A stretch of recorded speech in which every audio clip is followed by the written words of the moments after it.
Bonjour Pascal Gouilly, vous êtes co-rédacteur en chef de la revue Kinésithérapie, ou plutôt Kinésithérapie la revue, et nous sommes sur le stand Elsevier Masson. Quel est le rapport entre les deux ?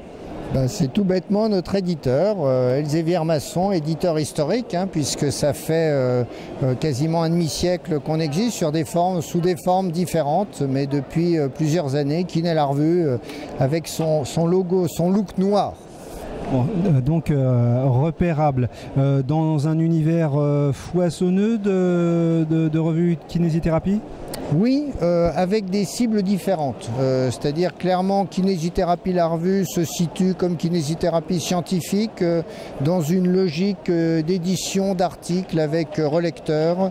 Nous essayons de nous rapprocher le plus possible des standards internationaux avec relecteurs en double aveugle, avec notion de niveau de preuve dans nos articles, avec indexation dans quasiment toutes les banques de données et entre autres la lecture dans la plateforme Science Direct, qui est la plateforme Elsevier et qui nous permet d'avoir environ 150 000 téléchargements par an.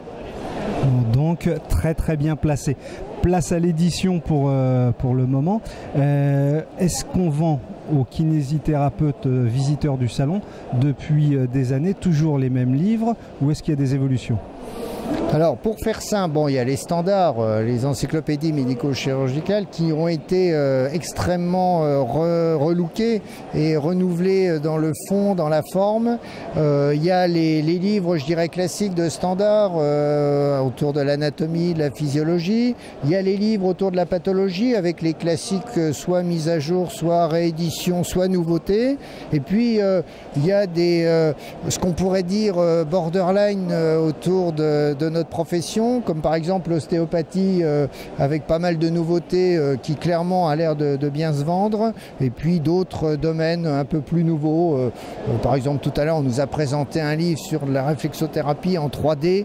Pourquoi pas, ça fait partie de nouveautés. Voilà.